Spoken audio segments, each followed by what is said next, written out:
Hey everyone, Miss E here, and today I'm going to teach you a little bit about Vincent van Gogh's sunflowers. So Vincent van Gogh was a famous painter, and in France, during the years of 1888 and 1889, he made a series of paintings that revolved around sunflowers.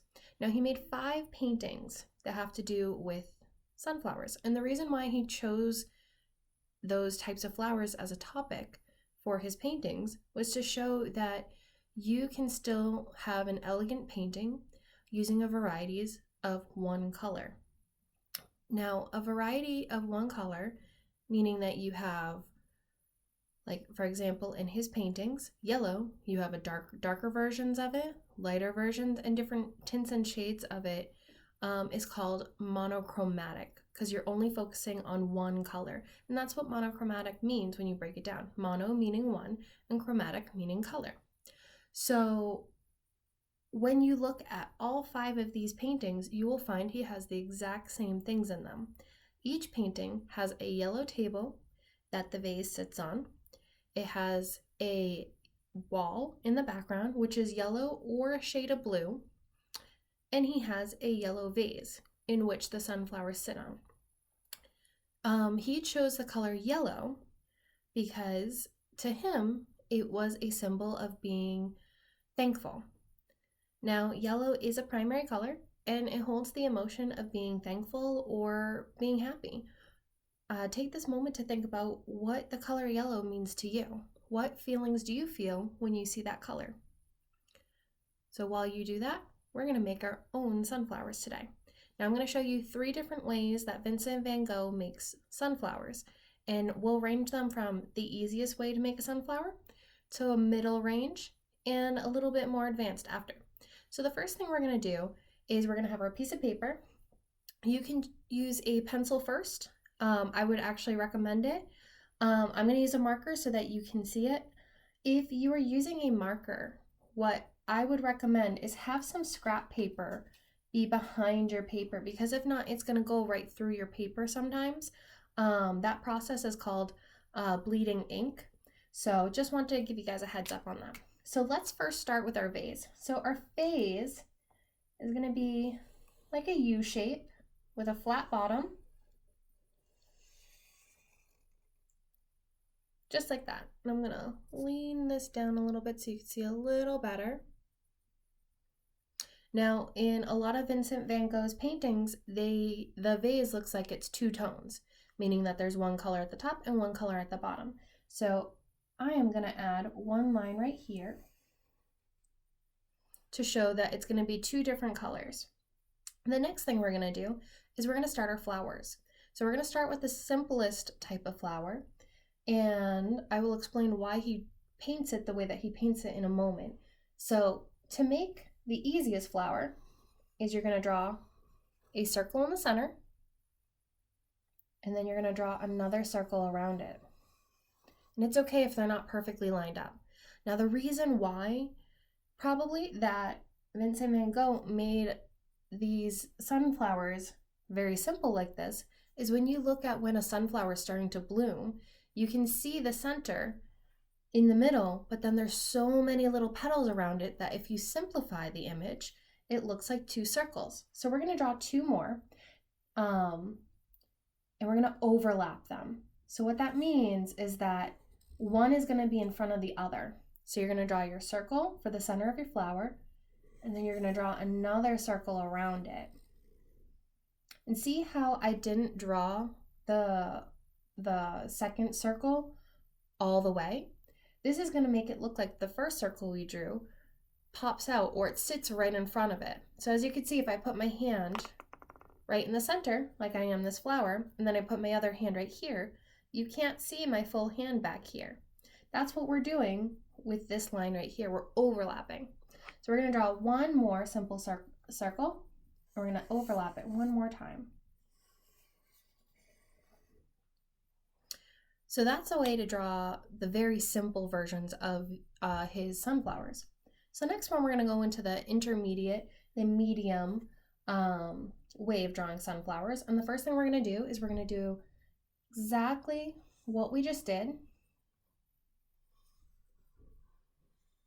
except instead of this one being the center and the flowers around the flower petals around it, this time this is just the center of a sunflower. If you look at a sunflower and you look at its center, the center kind of goes in, like it divots in. So that's why we add this line right here to suggest that it's deeper. So the next thing we do is we add petals. Now your petals don't have to be perfect. In fact, I would encourage them to look different. If you look at Van Gogh's sunflowers, none of his petals look the same. They all look different. So I'm going to draw it right here. You're going to go all the way around. Like I said, it's okay if they're not the same. So there's our first one. And we're going to draw just one more, just because these can get pretty big. So we're going to draw another circle around that, and then we're going to start drawing our other flower petals. Now, once again, it's okay if they are not perfect. Even if you look at sunflowers in real life, they're not always the same, just like Vincent van Gogh's flower petals.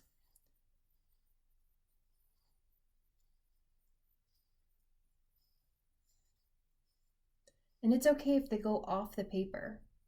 That kind of makes it look like a very unique composition when your flowers pop off. So one thing to add to these two is you have to know where your stem is going to come from. So since our vase is right here, our stem is going to be coming into the vase. So we're just going to draw two lines, one right here, to say that that's where this stem is. And let's see, I'm going to make this stem right here. We're going to hide it behind these two flowers right here, because we're not going to be seeing it because it's behind those flowers right there. Now we're going to draw our more tricky flower. And the reason why it's trickier is because we're not looking at it head on. We're looking at it from the side. Now that's called perspective, when we look at it at a different angle. So we're going to make our center pop out, just like that. I'm going to make sure that my paper doesn't bleed through. Put that paper right back.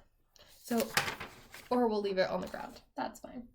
So we have our center, and it's at an angle so we don't see the full circle. So we're just going to add petals coming from it. Once again, they don't have to be perfect. They don't have to be the same size. And we're going to add our stem. Let's go in and down. The reason why we're curving it is because the sunflower's head is really heavy, so it causes the stem to curl down. And then finally, I'm going to do one more right here. This is another one where we're not looking head on to it. We're looking at it from the side. So we're going to add our flower petals. Remember to have them overlap. We're not drawing over the other flowers. And I'm going to add a little more right there. Let's see, our stem's going to go right here. So we're almost done. We're going to just close up our vase, which now I'm going to add a stem right here for our center flower right there. I'm going to add another stem right here for this flower. And we can kind of see that flower right there, so we're just going to add that stem right there. And finally, we are going to add our table right there. So that's us drawing our vase and our sunflowers. Now we're going to start coloring them. So you can color them using markers, color pencils, crayons, or you can use paint. So I'm going to use my markers where I have different shades of yellow. I'm going to pause it right here, and I'm going to show you what it looks like when I'm done painting the flowers. So let's see what it looks like. So this is what mine turned out to look like.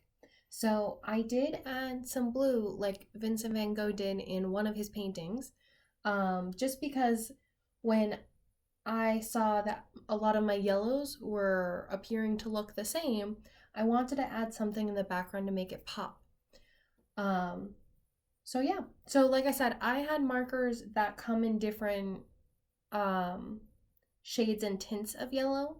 If you are trying to add different shades, but you don't have a lot of different markers or different color pencils, what you can do is you can use your colors that you already have to make lighter and darker shades. So I'm going to show you an example of how to make a lighter and darker purple. So if you use a little bit of pressure, not a lot, you may not be able to see, but you have a very, very light purple. So I'm going to bring it up to the screen so you can see it a little better. So see how light that is? Now if I add more pressure, like pressure that you typically see when you're coloring, you add a little more force, it gets darker. Now if you add even more force, you color really hard with a lot of pressure, it gets even darker. Now another thing that you can do is you can add black to your color. So if I have purple right here and I color one way and then I color with black going the other way, it looks a lot darker. And I'm going to go over one more time so you can see it.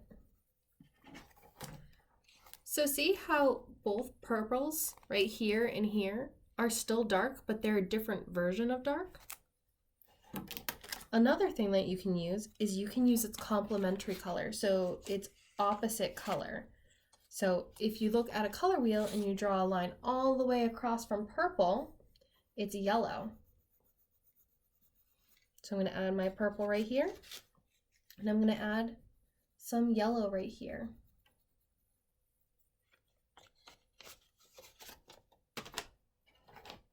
So you can still see the yellow, but see how it's a different shade? It's not exactly the same as either of these. So I hope this information is very helpful for you, and enjoy coloring and drawing your sunflowers. Have a good day, guys. Bye.